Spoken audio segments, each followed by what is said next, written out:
a Yorkie that I swear had the same haircut as Karen. Hi guys, welcome back to the Quora Zone. Today we'll be reading from What is an Experience You Had with a Karen You'll Never Forget. Our next post is from Andrea Danielle. A woman asked to cut me in the prescription pickup line because she was very sick. I was also very sick and could barely stand. She was much older and the line was at least 12 people deep. I was going to agree, but then, "Oh, just forget it," she screamed. "I can already tell you're not going to let me in. You're heartless." "Well, you didn't give me a chance to respond," I said. "That's because you have no soul," this Karen yelled. I just nodded and said, "You're right. Enjoy the back of the line." She asked a few people behind me and they all said no. I heard one man say, "I don't have a soul either. Sorry." It was not my intention to rally the crowd behind me, but I guess once you're fed up with rude people, you just are. Our next post is from Jim Schoff. We have a very own neighborhood Karen, who often thrills us with her unwanted interference. But not for much longer.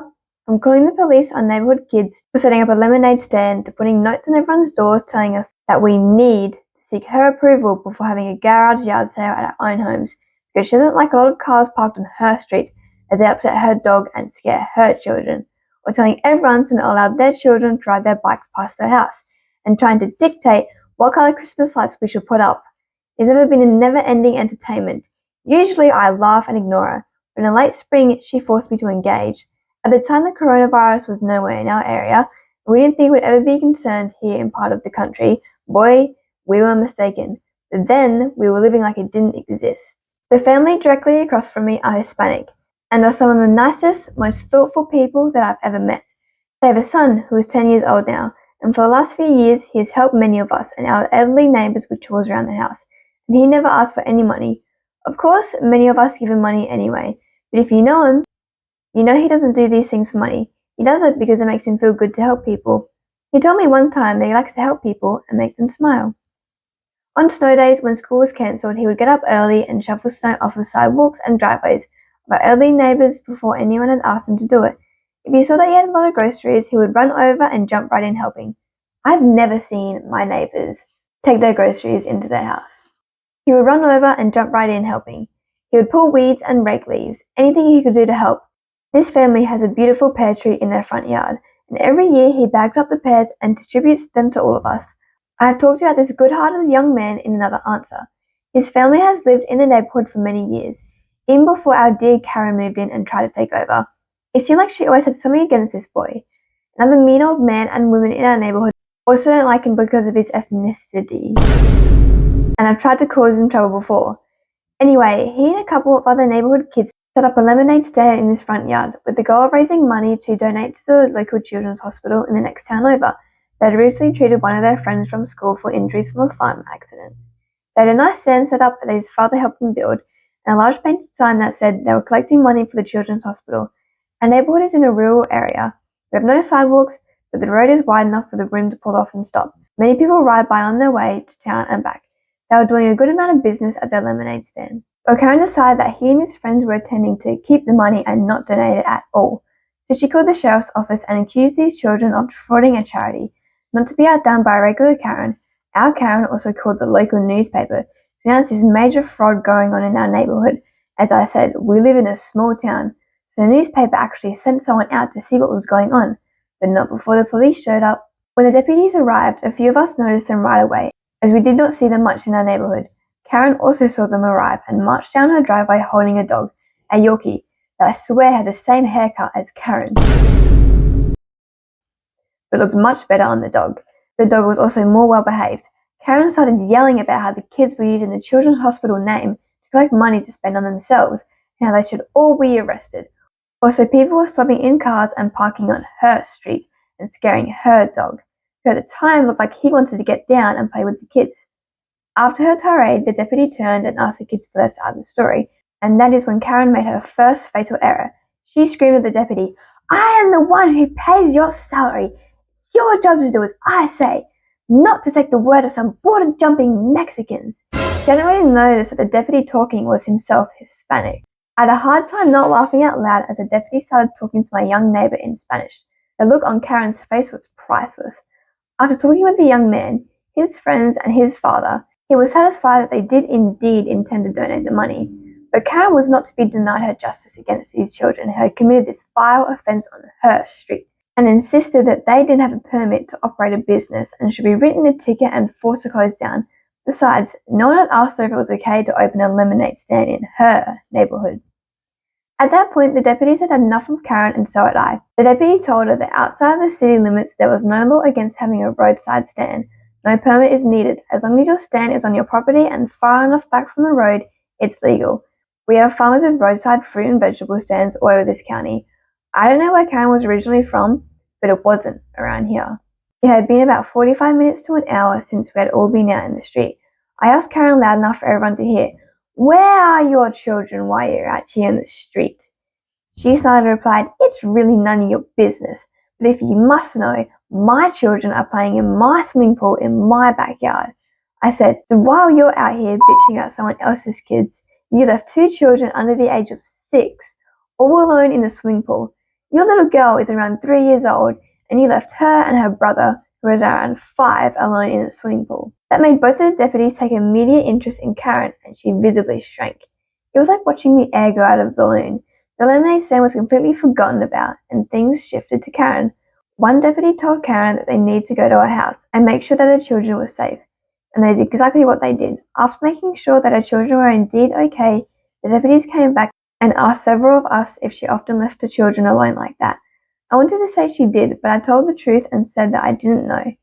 Others said the same thing. The deputy said that they had no choice but to refer the case to Child Protective Services. I don't know what happened with that, but a for sale sign went up in Karen's front yard about 3 weeks later.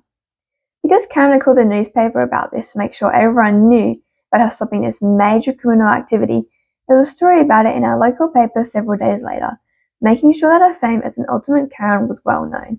I talked to several of my neighbours, but I had no interest in talking to them. I guess I talked to the sheriff's office as well. Maybe that's the reason for the for sale sign now in a yard. It is kind of unfair to a husband who has always been nice and friendly. How he could put up with her is something I'll never understand. I guess love can make you overlook many things, but you should never underestimate karma.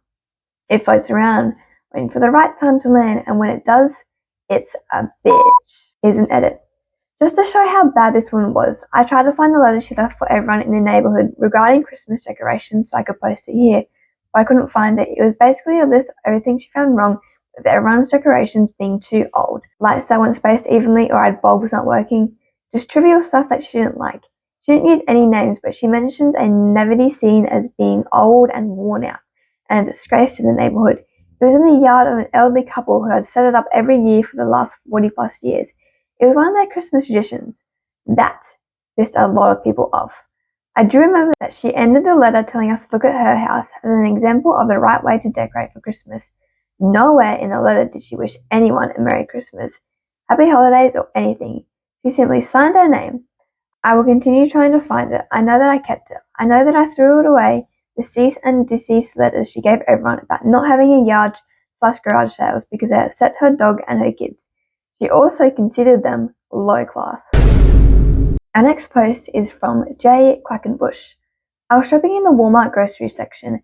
A Karen with 2 young children had her cart parked against the shelves on one side. I needed something that was blocked by the cart. She was shopping up and down the aisle, bringing things to her cart and then walking back down the aisle. I was politely waiting next to her cart, waiting for her to move it. One of the times she came back to her, I even said, "I need something behind your cart." She ignored me. She then turned her back and started walking to the other end of the aisle again.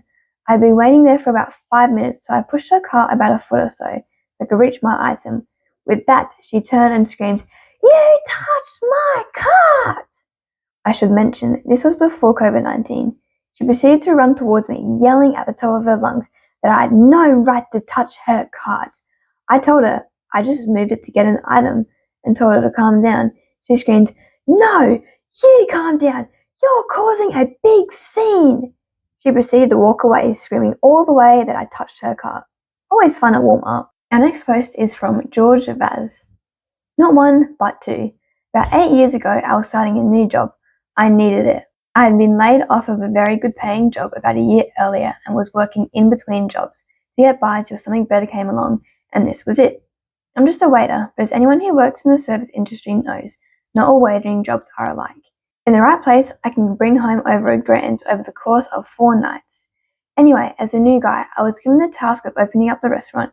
This meant arranging tables and setting them up, stocking the bar and waiter station, counting the register, confirming reservations for the day.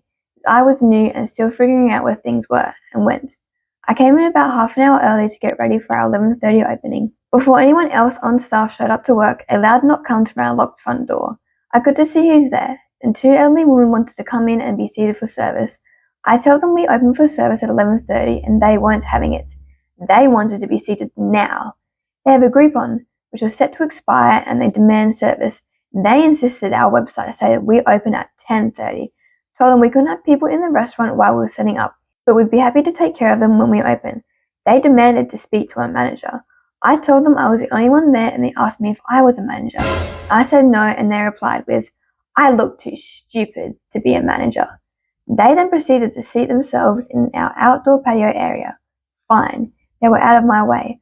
I could proceed with my task. Except, they decided to start calling the restaurant. The phone would ring, I would go over to pick it up. They would swear at me, hang up, and then do it again. After the third or fourth time, I just let the phone ring, and the other old lady got up and started pounding on the door to be let in while the other was on the phone letting it ring. Mind you, even if I did let them in, the cooks weren't even in to start their own setup and prep.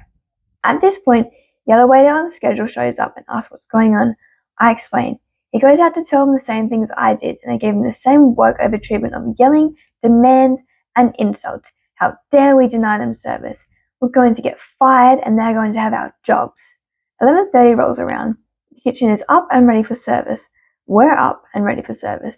The 2 old ladies barge in and shove their Groupon coupon in my co-worker's face, to which she replies, "Ma'am, our establishment does not accept Groupons. If you read the name and the address of the restaurant the Groupon is attached to and compared it to the name of our restaurant on the front door you've been pounding on for the last hour, you have discovered you're at the wrong restaurant." They slink off. Doesn't end there. They went on to zag it and posted a review about as long as this post over what a horrible restaurant experience they had. We were infected with RTS, the place was filthy, and we should all be fired and shut down. Our next post is from Tracy Greenwood. As a university student, I had a summer job installing the cable for a cable TV company. More accurately, I was the one who went around to bury the cable after the cable company had connected the cable to the house. It was during the housing boom in the US, and the houses were going up so fast that the cable TV company could not keep up with subscription demand. In most cases, they just run cable from the street to the house above their grass. They didn't have enough workers to bury the cables, so they promised residents that they would send workers out to bury them as soon as they could.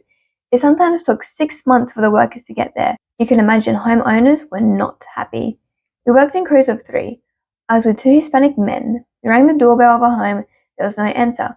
We called the home. No answer. We didn't have a cell number, so we decided to bury the cable just as we had done for the other houses that day. We were halfway finished when a car pulled up and she came to a sudden stop. A woman got out and started yelling at the foreman. He spoke English, but she berated him and insinuated that he was an illegal alien. She kept demanding that we leave, asking him, "Do you understand me? Do you understand me?" I walked over and said, "Ma'am, I understand you. What's going on?" She demanded to speak to my boss. I pointed her back to the man that she'd been berating. She didn't expect that. I don't ever remember seeing racism up close like that until then. I had no idea what Latino workers dealt with on a daily basis. I was disgusted by her behavior. I had studied Spanish for years and really enjoyed Latino culture. The food, the humor, the work ethic, etc. I was offended that she treated my new co-workers in such a condescending manner. We explained who we were, showed her the work order from the cable company, and explained that we were there to bury the cable. We asked her if she wouldn't mind if we completed the job. She said, "Don't you move. I'm calling the police." And she did. We called the cable company while she was on the phone. We took a water break. A police officer showed up. I approached carefully and explained what we were doing, showing the work order. He looked at the work order and asked the woman if the address was correct. She stripped it out of my hand and looked at it. "Yes, that's my address." The officer asked if it would be okay if we completed burying the cable. We explained that if it was a bad time, we would come back. Just then, another vehicle came flying up the road, the driver slamming on the brakes as he reached the house. A man, her husband, jumped out and immediately started yelling. The officer de-escalated the situation, explaining that we were contractors, from the cable company. The man kept giving us menacing looks, but eventually jumped back in his vehicle and sped off. The homeowner eventually agreed to allow us to finish the job, but warned us that she would be watching us from inside her air-conditioned house. She did. We saw her looking out the window. The police officer left. My co-workers went back to work. They were polite and professional. There was only one issue. We had to go through the flower bed. This was before smartphones, or we would have taken pictures before starting. We carefully dug up just enough space to bury the cable and replaced all the wood chips. We're actually proud of our work. We'd have done this either way. The rep from the cable company showed up. The homeowner came out and showed the rep what we had done, the irreparable damage to her lawn, and destroyed her flower bed. The rep took a look and commented that we'd actually poured some weeds in the process of going through the flowers. She just kept getting angrier and demanded a discount on her cable service. The cable company rep was ready for this. He pointed to the contract with the cable company that said they would send out a contractor to bury the cable. He was polite but firm. There was no promise of when the cable company would send a contractor to bury the cable. He explained that with the housing boom and record subscriptions, they had not time to bury cables. Most of her neighbours had their cables above ground too. We finished and the cable company rep asked if there was anything else he could do. While she was there, she said, "Just get them off my property," waiting for us to collect our tools and apologise for the behaviour of the homeowner. Normally, people were happy to see us. They were tired of mowing their lawns while dodging the big cable running from the street to their house. The rest of the day, we were offered drinks and treats when we visited other homes. This made the Karen look even worse. I hadn't thought about her in years, but it made me glad I finished my education. I don't have to deal with people like that in my job, and it reaffirmed my belief that everyone should be treated with respect, no matter how they dress for work. The people who work with their hands in the hot sun so I can sit in my air-conditioned home watching TV deserve a little extra respect. I'm always happy to give them respect. I hope I never forget that. If I do, slap me hard. Alright guys, that is all from the Quora Zone today. I hope you guys really enjoyed these Karen stories. Let me know of your own personal Karen stories in the comments below, and don't forget to like and subscribe.